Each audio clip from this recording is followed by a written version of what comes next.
Skoda Kylaq base variant 2026। जिस price point पे आप काइलिक का बेस वेरिएंट लेने का प्लान करते हैं, उसी प्राइस पॉइंट पे सबसे पहला ऑप्शन दिमाग में आता है टाटा पंच। बनता भी है क्योंकि वहां आपको डेफिनेटली बेटर फीचर्स मिल सकते हैं, लेकिन वो स्कोडा वाला फील पीछे छूट जाता है।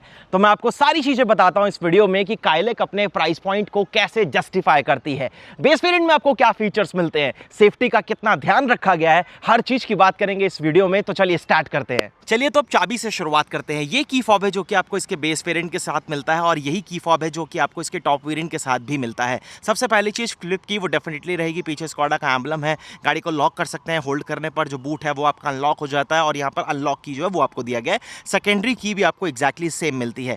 कार की अगर फ्रंट फेशिया की बात करूँ तो देखने में गाड़ी काफ़ी ज़्यादा अच्छी लगती है। डेफिनेटली आपको फ्रंट में ग्लॉसी ग्रिल मिल जाती है। लोअर बम्पर और ग्रिल का पोर्शन जो है वो आपको मैट ब्लैक फिनिश के साथ मिलता है।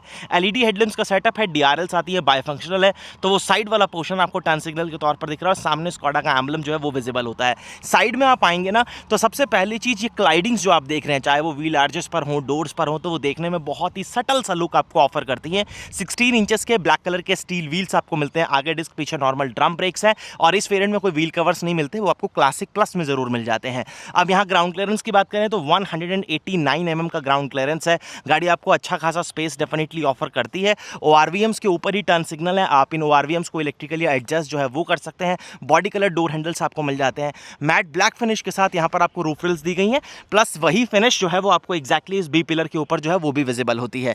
उसके बाद अगर आप रेयर से चेकआउट करें तो काइलिक जो है ना, अपनी रेयर प्रोफाइल से भी आपको एक डिसेंट टाइप का जो लुक है वो पूरी तरीके से ऑफर करती है। सबसे पहले अगर आप नीचे बम्पर देखेंगे तो वो आपको ऑल ब्लैक फिनिश के साथ मिलता है। 2 पॉइंट्स आपको पार्किंग सेंसर्स के मिले हैं, रिफ्लेक्टर्स दिए गए हैं। यहाँ आपको स्कोडा क्रिस्टल लाइटनिंग जो है वो अंदर मेंशन किया गया है। ये पोर्शन जो आप देख रहे हैं जो ऑलवेज ऑन मोड में आपका जलेगा, वो एलईडी के साथ है। बाकी नॉर्मल आपको हैलोजन बल्ब्स दिए गए हैं। डिफॉगर वगैरह आप यहाँ पर मिस करेंगे, वो आपको नहीं दिया गया। नॉर्मल एक पोल एंटीना आता है, ऊपर आपको यहाँ पर हाई माउंटेड स्टॉप लैंप दिया गया है। स्कोडा जो है वो यहाँ पर प्रॉपर मेंशन किया गया है। बूट स्पेस की बात करूँ तो आपके पास इलेक्ट्रोमैग्नेटिक बटन आपको मिलता है। बूट जो है वो मैं एक बार यहाँ से अनलॉक करता हूँ, और एक 446 लीटर का काफ़ी प्रैक्टिकल बूट स्पेस आपको मिलेगा। ऊपर अगर आप ट्रिम देखेंगे तो ये पूरी तरीके से हार्ड प्लास्टिक से कवर्ड, इस तरीके से ग्रैब दिया गया ताकि आप इजीली इसे जो है वो क्लोज भी कर पाएं। पार्सल शेल्फ नहीं आती, कोई हैंगर हुक्स भी यहाँ पर डेफिनेटली नहीं दिए गए। लेकिन यहाँ अगर आप देखोगे तो बेसिक टूल किट के साथ आपको 16 इंचेस का स्टील व्हील दिया गया है स्पेयर व्हील के तौर पर, जो कि एक अच्छी चीज़ है। चलिए एक बार इसे हम जरा करते हैं क्लोज, और यहाँ से सेकेंड रो की तरफ एक बार स्विच होते हैं। यहाँ गाड़ी क्या स्पेस आपको दे रही है उसकी बात करते हैं। सबसे पहली चीज़ तो आपको पूरी तरीके से ब्लैक थीम जो है ना वो इस लोअर वेरिएंट में मिलती है। तो यहाँ पर आप देखोगे तो आप बेस वेरिएंट चाहिए, लेकिन यहाँ फैब्रिक यानी सॉफ्ट टच का इस्तेमाल किया गया है। ऑल 4 पावर विंडोज आती हैं, चारों ही बटन्स के ऊपर इस तरीके से आपको मार्किंग जो है वो भी दी जाती है। ब्लैक कलर के लीवर्स आपको यहाँ पर मिलेंगे, चाइल्ड प्रूफिंग लॉकिंग आपको दी गई है। स्पीकर्स डेफिनेटली इस वेरिएंट में नहीं आते, सिर्फ यहाँ पर आपको बॉटल होल्डर जो है वो मिलेगा। और यहाँ पर जिस तरीके से स्कोडा या वॉक्सवैगन की कार में आप देखते हैं कि स्टिकर लगा होता है रिफ्लेक्टर का, वो इस वेरिएंट में फिलहाल यहाँ पर लगा हुआ नहीं है। फैब्रिक की ही सीट्स आपको मिलती हैं। तीनों हेडरेस्ट जो है वो एडजस्टेबल हैं। 3 पॉइंटेड सीट बेल्ट्स आपको प्रॉपर मिल जाती हैं। आर्मरेस्ट जो है वो भी यहाँ पर कोई ऑफर नहीं किया गया, और ये एक बेंच फोल्डिंग सीट है, यानी जब आप फोल्ड करेंगे आपकी पूरी सीट फोल्ड होती है। इसमें कोई भी 60 और 40 का स्प्लिट नहीं दिया गया। आइसोफिक्स सीट्स के माउंट्स जरूर मिलते हैं। सेकंड रो में कोई एसी वेंट्स रेयर में आपको नहीं दिए गए, और कूलिंग का आपको पता ही काइलिक में आपको हल्का सा इशू लगता है। बाकी यहाँ पर स्पेस जो है वो आपको बढ़िया मिल जाता है। मैगजीन पॉकेट्स जो है वो आपको यहाँ पर प्रॉपर मिल जाती हैं। रूफटॉप के ऊपर फोल्डेबल ग्रैब हैंडल्स कोटुक के साथ जो है वो आपको प्रॉपर दी गई हैं। 2 एडल्ट्स को पीछे बैठने में कोई इशू नहीं होगा। आप चाहें तो बीच में किड को डेफिनेटली एडजस्ट कर सकते हैं, लेकिन अगर आप प्लान कर रहे हैं कि मैं 3 एडल्ट्स को ही लेकर हमेशा अपनी काइलिक में चलूंगा, तो फिर जो है वो मिडल वाला पैसेंजर थोड़ा सा डिस्टर्ब हो जाएगा। अब आते हैं जरा हम एक बार ड्राइवर साइड पर। यहाँ पर आपको क्या कुछ मिल रहा है उन सब चीज़ों की बात करते हैं। देखो इंजन स्टार्ट है, उसके बाद भी गाड़ी जो है वो डेफिनेटली उतना ज़्यादा आवाज़ नहीं करती है, साइलेंट है एक तरीके से। सीट्स प्लेन है, मतलब फैब्रिक के साथ है, कोई स्टिचिंग वगैरह आपको ऐसे सेपरेटली विजिबल नहीं होती। हाइट का यहाँ पर आपको मैनुअल एडजस्टमेंट लोअर वेरिएंट में दिया गया, जो कि बहुत सही चीज़ है। चारों पावर विंडोज़ के कंट्रोल हैं, सेफ्टी लॉक के साथ एल्यूमिनेटेड भी दिया गया है। ये यहाँ अगेन आपको पैडिंग मिल जाती है जो फैब्रिक के साथ है, और ओआरवीएम्स को आप इलेक्ट्रिकली एडजस्ट जो है वो यहाँ पर कर पाएंगे। यहाँ डुल टोन फिनिशेस विजिबल हो रही हैं, देख रहे हैं आप, तो यहाँ पर बहुत ही सही लगता है। लेकिन अगर यही सेम फिनिश जो है वो आपको यहाँ पर अगर रेयर में डोर पर भी दी जाती तो ये थोड़ा सा और प्रीमियम की तरफ जा सकता था। फ्रंट में उस चीज़ का इस्तेमाल किया गया है। हेडलाइट्स के जो कंट्रोल हैं वो आपको यहाँ पर मिलते हैं। मैनुअल आएगा, इलेक्ट्रिक हेडलाइट लेवलर आपको यहाँ पर जरूर मिलता है। चाबी आपको लगानी ही पड़ेगी बेस वेरिएंट में। एक बार अब हम स्विच होते हैं कैबिन में। एक बार आप क्लस्टर देखो, ये बीप कर रही है सेफ्टी के लिए क्योंकि डोर खुला है। मैं इसे बंद कर देता हूँ। अब आप यहाँ से चेकआउट करो। क्लस्टर आपको बहुत ही स्टैटिक फील जो है ना वो यहाँ पर प्रॉपरली देता है, वो बहुत सही चीज़ है।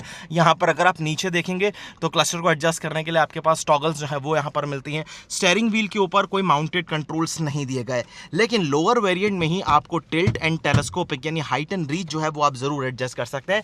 वाइपर के स्टॉक्स आपको इधर मिलेंगे और यहाँ पर आपको जो है वो हाई बीम के लिए और टर्न सिग्नल के कंट्रोल जो है वो आपको फिलहाल मिल जाएंगे। म्यूजिक सिस्टम इस बेस वेरिएंट में नहीं आता, वो आपको आफ्टर मार्केट या फिर एसेसरीज में ही इंस्टॉल कराना होगा। ग्लॉसी फिनिशेस जरूर दी गई हैं यहाँ पर। मैनुअल क्लाइमेट कंट्रोल का आपको सेटअप मिलता है, ये आपके आइडल स्टॉप एंड गो के लिए, ये आपके ट्रैक्शन के लिए, गाड़ी को मैनुअली लॉक या अनलॉक करने के लिए, और ये हैजार्ड के लिए स्विच मिलेगा। बढ़िया स्टोरेज है गाड़ी में, कोई सी टाइप चार्जिंग पोर्ट्स वगैरह अपने डिवाइस को चार्ज करने के लिए नहीं दिए गए। तो यहाँ पर आपको 12V का सॉकेट मिलता है, तो आपको पावर आउटपुट लगाकर ही उसको यूज करना पड़ेगा। 6 स्पीड मैनुअल ट्रांसमिशन, और अगर आप इस बेस वेरिएंट क्लासिक को चूज करते हैं तो आपके पास यही एक ऑप्शन है। लेदर की क्वालिटी फाइन है। आर्मरेस्ट आप यहाँ पर मिस करने वाले हैं, वो इस वेरिएंट में नहीं है। यहाँ पर आपको मैनुअल पार्किंग ब्रेक जरूर मिलता है ब्लैक बटन के साथ। की रखने के लिए छोटा सा स्पेस है। कप होल्डर्स आपको मिल जाते हैं जो कि इस तरीके से स्मार्ट ग्रिप के साथ है। ग्लोव बॉक्स भी आपको काफी प्रैक्टिकल मिलता है, छोटे यूटिलिटीज स्पेसेस के साथ दिया गया है। और manually adjustable day and night IRVM जो है वो आपको मिल जाता है। और कैबिन की जो लाइट्स हैं वो आपको LED में यहाँ पर दी गई हैं, और सेकंड एंड फर्स्ट रो के लिए ये कॉमन रहेंगी। क्लासिक प्लस में अगर आप जाओगे तो वो यहाँ पर भी आपको मतलब सेकंड रो में भी लाइट्स मिल जाती हैं LED बेस्ड। वाइजर की क्वालिटी डिसेंट है, कोई वैनिटी मिरर नहीं दिया जाता। ये लगभग आपका 50% पोर्शन है जो कि ग्लास एरिया का कवर कर लेता है, लेकिन एक्सट्रीम सनी डेज में आपको ब्लाइंड्स या कर्टन्स जो है उसका इस्तेमाल करना पड़ेगा। ड्राइवर साइड में भी अगेन एक प्लेन वाइजर जो है वही आपको विजिबल होगा। डैशबोर्ड वगैरह की जो क्वालिटी है मटेरियल की, ये बहुत ही फाइन है, काफी ज्यादा ड्यूरेबल है, तो उससे रिलेटेड आपको यहाँ पर कोई कंप्लेंट डेफिनेटली नहीं होने वाली है। और यहाँ पर एक टिकट होल्डर जो है वो आपको मिल जाता है। अब बाहर चलते हैं, इंजन की परफॉर्मेंस की और ट्रांसमिशन की बात करते हैं। बात अगर अब इंजन की करूं तो काइलिक आपको एक सिंगल इंजन ऑप्शन के साथ मिलती है। 1 लीटर का 3 सिलेंडर टर्बोचार्ज इंजन है जो 115 PS की पावर बनाता है और 178 न्यूटन मीटर ऑफ टॉर्क, तो काफी ज्यादा पावरफुल है और आपको चलाने में डेफिनेटली एक अच्छा मजा और फील टू ड्राइव एक्सपीरियंस बढ़िया देता है। लेकिन आपको इस बेस वेरिएंट में कोई ऑटोमेटिक ट्रांसमिशन का ऑप्शन नहीं मिलता, केवल 6 स्पीड मैनुअल का ऑप्शन है। ऑटोमेटिक चाहिए तो क्लासिक प्लस के ले जाओ, जिसकी अभी आगे बात करता हूं। सो सेगमेंट में और गाड़ियां हैं जो इसी प्राइस ब्रैकेट में आपको ज्यादा बेटर फीचर्स ऑफर करती हैं, लेकिन जैसे ही बात आती है परफॉर्मेंस की और हैंडलिंग की, काइलिक इज द विनर। इस प्राइस पॉइंट को और अच्छे से जस्टिफाई करने के लिए क्लासिक प्लस नाम से नया वेरिएंट इंट्रोड्यूस किया था। उसका वीडियो ऊपर आपको आई बटन में मिलेगा, आप जाकर चेकआउट कर सकते हैं, जहां आपको 65,000 रुपीज एक्स्ट्रा पे करने पड़ते हैं।